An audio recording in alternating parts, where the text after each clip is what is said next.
We will have full access into Indonesia. Donald Trump is the greatest friend that the state of Israel has ever had in the White House.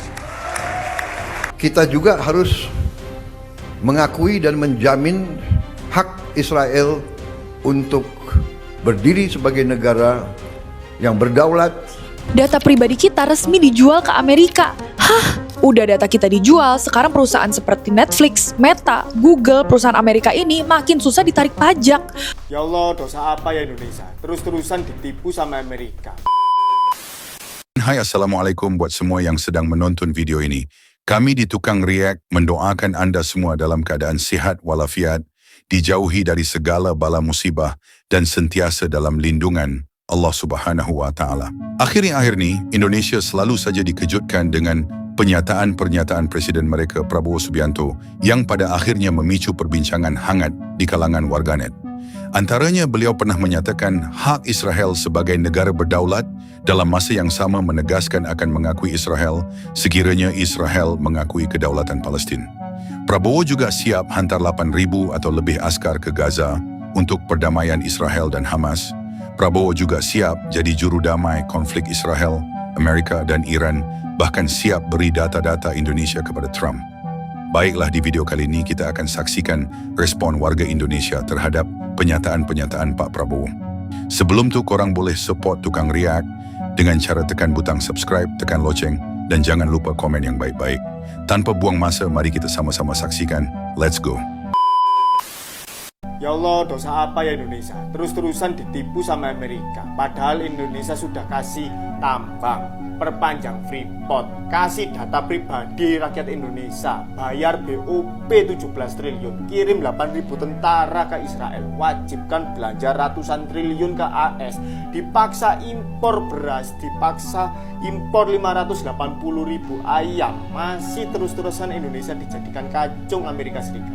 Dan tiba-tiba sekarang Indonesia dikenakan tarif impor AS sebesar 104%.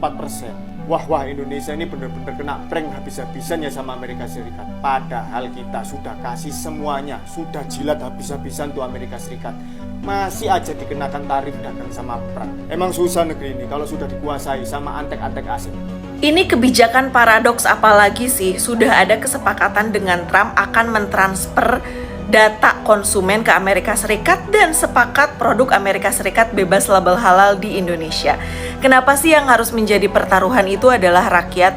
Kita aja tidak pernah tahu prosesnya seperti apa. Pernah nggak mengajak dialog dan meminta masukan saran kepada rakyat?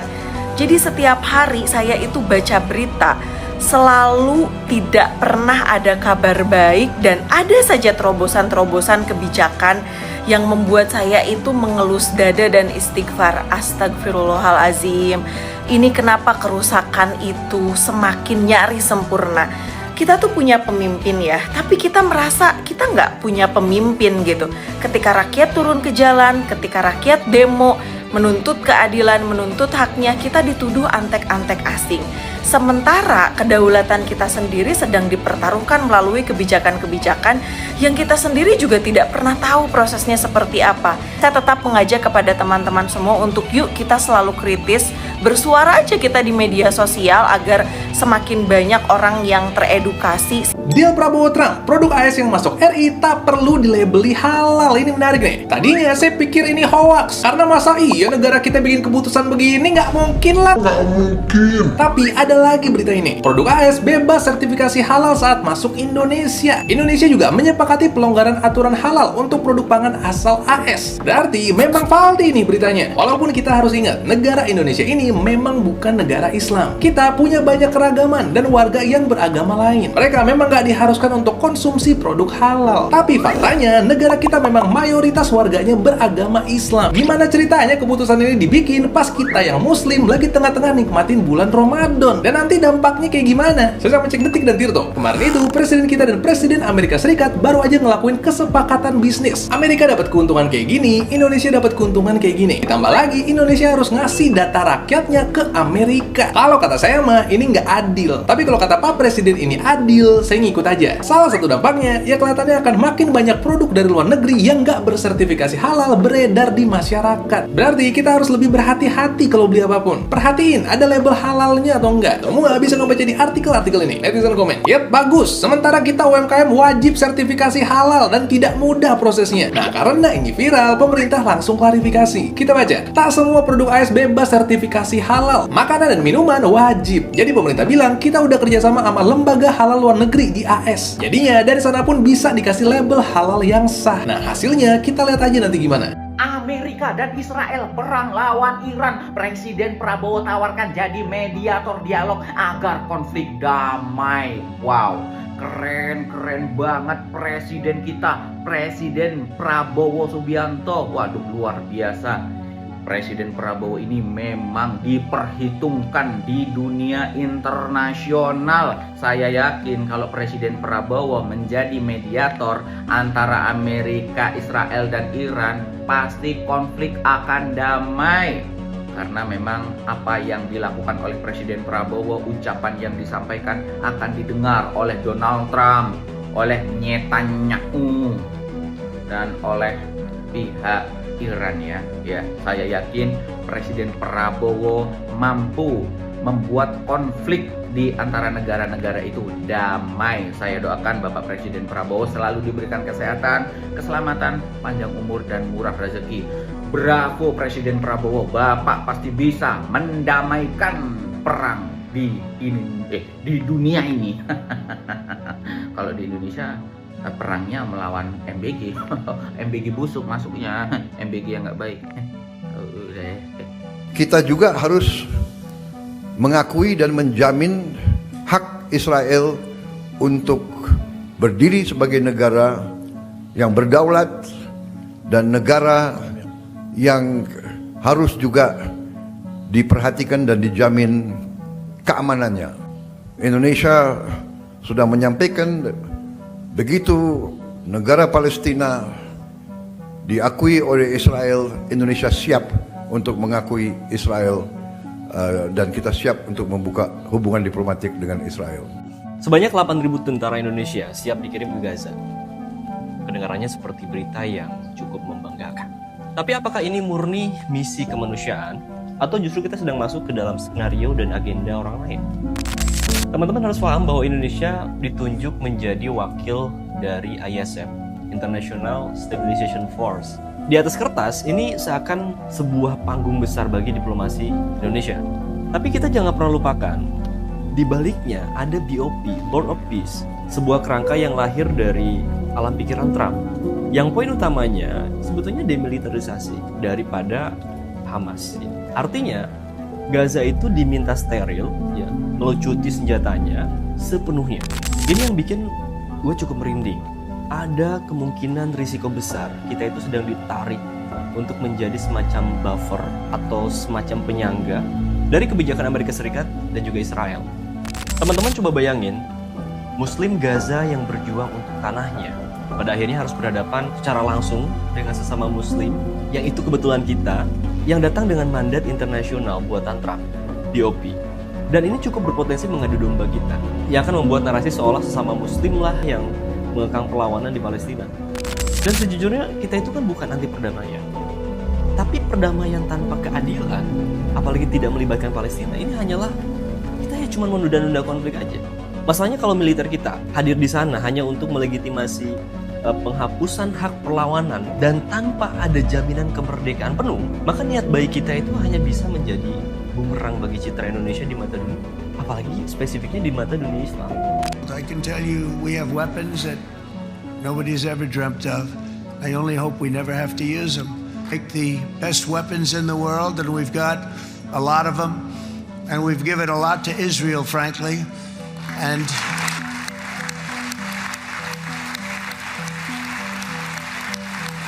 I mean, Bibi would call me so many times, can you get me this weapon, that weapon, that weapon? Some of them I never heard of, Bibi, and I made them.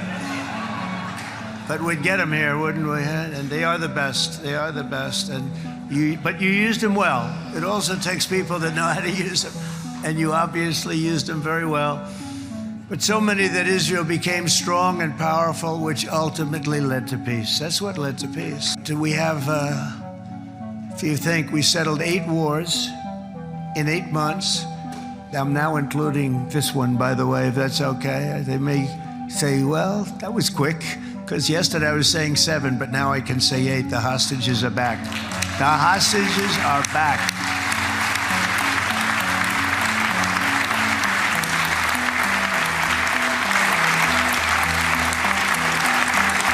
Sudah lihat peta ini? Kesepakatan hasil KTT Board of Peace di mana International Stabilization Force atau pasukan stabilitas internasional akan menempati 5 sektor yang dibagi. Ada Albania, Kosovo, Kazakhstan, Maroko, Indonesia.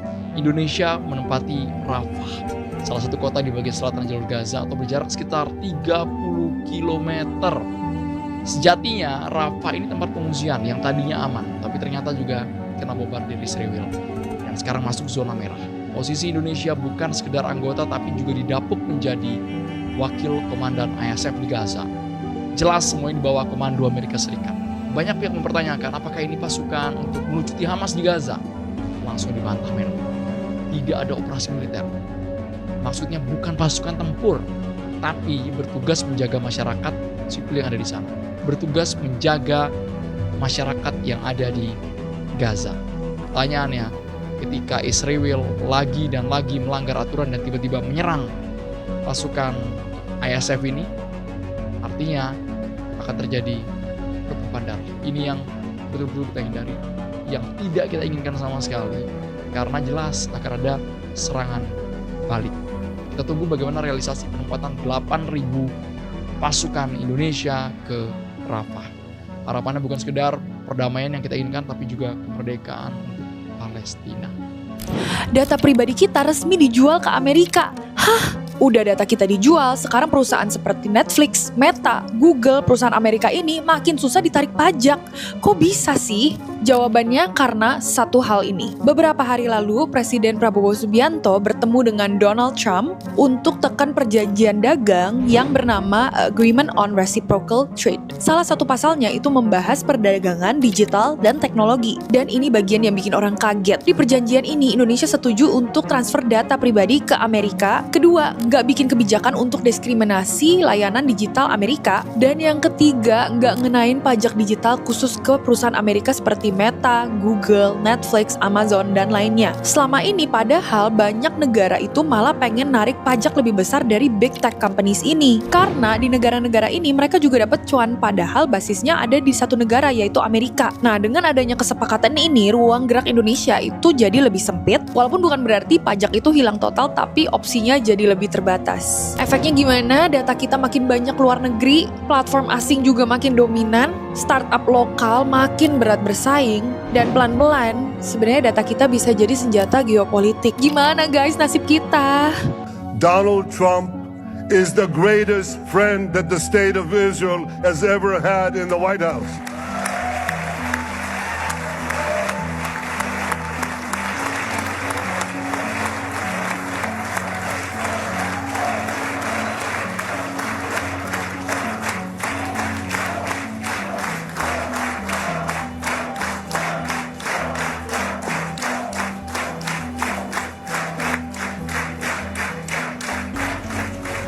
No American president has ever done more for Israel. And as I said in Washington, it ain't even close. It's really not a match. Mr. President, today we welcome you here to thank you for your pivotal leadership in putting forward a proposal that got the backing of almost the entire world. A proposal that brings all our hostages home.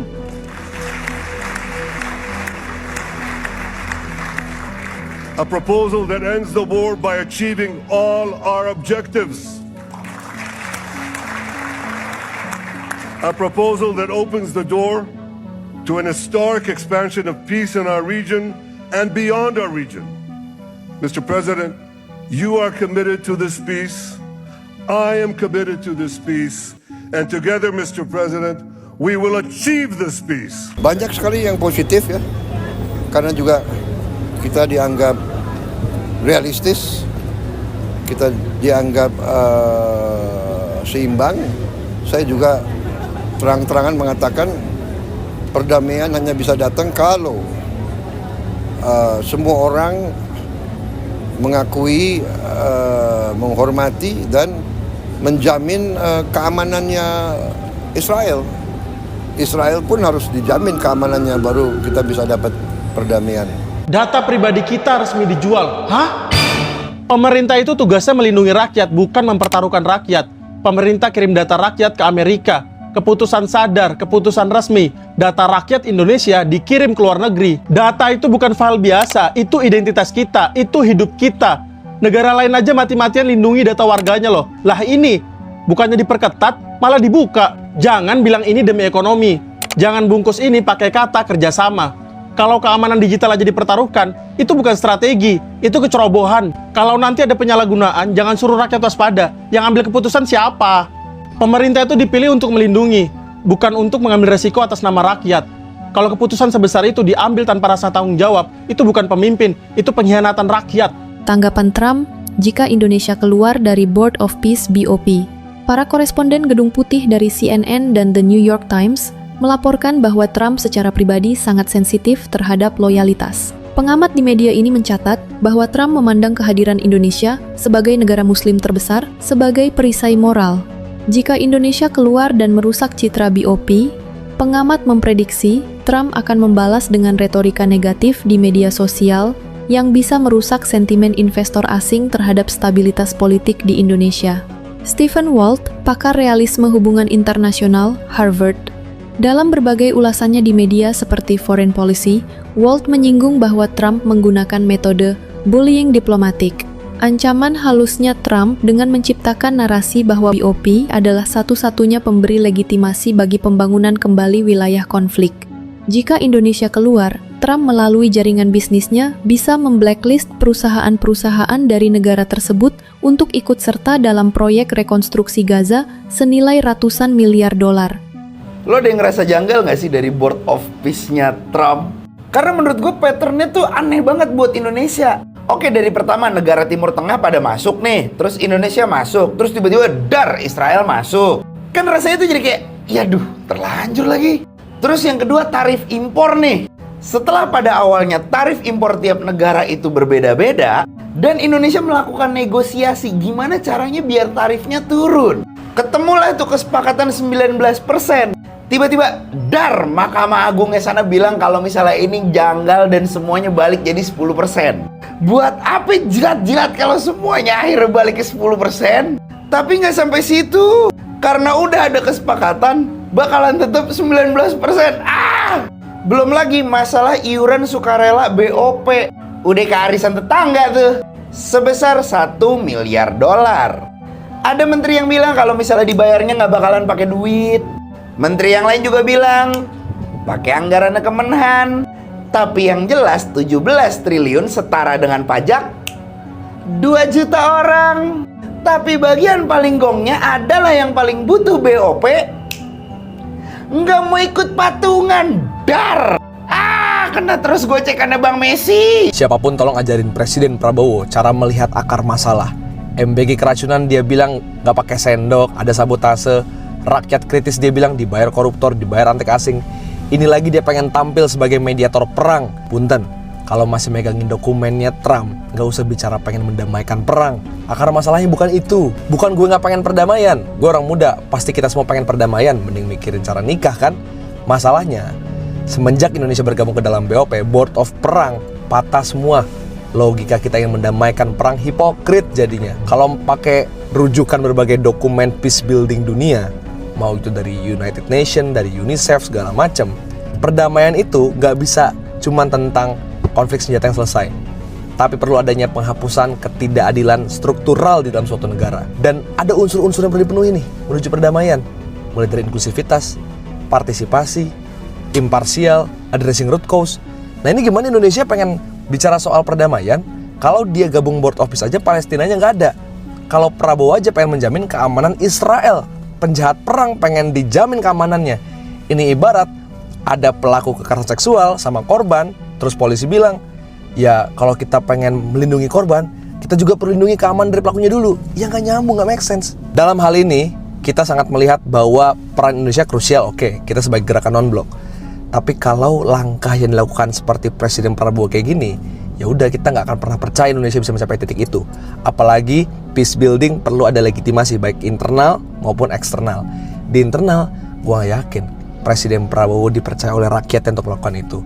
Toh pada akhirnya Bapak Presiden aja belum bisa memediasikan keinginan rakyat dengan keinginan kekuasaan. Itu dulu Pak, baru bicara soal Iran dan Amerika Serikat. Prabowo siap ke Teheran, mediasi perang Iran versus Amerika Serikat Israel. Bab, si paling pahlawan, Bab. Nggak usah ikut campur. Sosok jadi penengah, posisi lu ini sekarang belain Amerika Serikat sama Israel. Nggak usah ikut campur dah Pak, udah. Fokus, MBG banyak keracunan. MBG banyak keracunan. Program unggulan lu. Udah gak usah ikut campur, pulang, disuruh pulang, gak usah pergi-pergian. Ketapel aja ntar. Udah di rumah aja, di rumah urusin MBG tuh. Kalau mau bubarin MBG, cari cara lain. Program bagi-bagi kue ke sejawat. Mana banyak banget lagi yang dikasih puasa MBG kayak begitu modelannya. Gak usah ikut campur. Jadi begitulah tadi beberapa respon warga Indonesia terhadap tindakan dan pernyataan-pernyataan Prabowo serta pengakuan Prabowo dan Donald Trump terhadap Indonesia. Baik, first sekali pernyataan Prabowo yang mengatakan siap mengakui Israel sekiranya Israel siap mengakui Palestin. Aduh, ni pun anda tak boleh nak brain kah Pak Prabowo sebelum cakap? Ini sangat tidak mungkin untuk kedua-duanya berdaulat Pak. Amat sangat mustahil. Ini kerana salah satu dari mereka mestilah tersingkir atau tewas, maka dialah yang akan dapat mencapai kedaulatan, entah itu Israel mahupun kemenangan berpihak terhadap Palestin. So Pak Prabowo harus berpihak ke salah satunya, bukan kedua-duanya, seolah mampu menjadi pendamai. Sedangkan terang dan jelas Israel akan melakukan apa saja untuk menakluk seluruh Palestin. Begitu juga Hamas yang sedaya upaya menentang penjajahan Israel. Selain itu, Pak Prabowo juga dah sah masuk dalam Board of Peace yang kononnya komuniti itu untuk kemanusiaan dan perdamaian Palestin dan Israel. Kenapalah Prabowo sangat cepat terbawa dengan narasi Donald Trump yang kononnya ingin membawa kedamaian, sedangkan sudah jelas Gaza Strip, tebing barat, Rafah dan Jerusalem semua ni dah pun dikuasai oleh Israel, walaupun tidak secara mutlak. Dalam erti kata lain, tak ada apa dah nak didamaikan kerana Israel dan Trump sudah hampir ke garisan penamat. Jadi Board of Peace untuk apa? Ya, inilah langkah mereka seterusnya untuk menguasai penuh seluruh bumi Palestin. New Gaza yang dicanang mereka berdua hanyalah khayalan. Bukan Gaza dibangunkan semula, tapi pembangunan Israel secara meluas. Inilah impian mereka sejak dulu. Takkanlah mereka Dutch hancurkan Gaza, lepas tu mereka nak bina semula Gaza? Tak masuk di akal kami. Hemat kami, inilah taktik mereka untuk tujuan fasa akhir ini. Kata Pak Prabowo juga, siap akan hantar hingga 8,000 tentera ke Gaza untuk kemanusiaan dan bukan untuk berperang. Niat ni dah baik, cuma sayang Prabowo kurang bijak menghidu langkah Donald Trump dan Benjamin Netanyahu. Tak akan ada perdamaian bagi mereka selagi New Gaza yang mereka canang masih belum wujud, Pak. Baru-baru ni, isu Israel dan Amerika yang menyerang Iran, Prabowo kata siap datang Tehran sebagai juru damai. Pak Prabowo, anda siapa untuk menasihati Trump, kepala Board of Peace yang anda dah join? Anda boleh je suarakan kepada Trump, tapi akankah suara Pak Prabowo didengar Trump? Ni amat-amat mustahil. Trump pula siap ada cakap dia dah boleh akses keseluruhan Indonesia dan Prabowo juga siap memberikan data-data Indonesia kepada Trump. Tak habis fikir pasal Prabowo, sedikit demi sedikit terjerumus ke dunia Trump yang penuh dengan muslihat.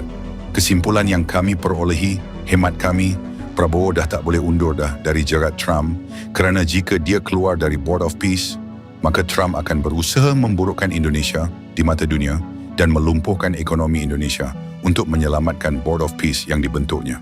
Ini bukan kami cakap suka-suka, melainkan pakar CNN sendiri yang dah pun buat prediksi. Kita tahulah Trump ni macam mana, orangnya sombong, angkuh, penuh manipulasi dan tipu daya di bibirnya. Tapi jika Pak Prabowo nak keluar dari BOP pun, tak ada masalah sebenarnya jika benar-benar ingin membantu Palestin, malah dunia akan menyaksikan sokongan sejati anda terhadap Palestin. Jadi mungkin itu saja untuk video kali ini. Semoga dapat memberikan sedikit sebanyak manfaat kepada kita semua. Apa yang baik kita ambil dan mana yang buruk kita tinggalkan. Jangan lupa support Tukang React dengan cara tekan butang subscribe, tekan loceng agar tidak ketinggalan video seterusnya, dan jangan lupa tinggalkan komen. Terima kasih sudah menonton. Kita jumpa lagi di next video. Assalamualaikum. Bye-bye.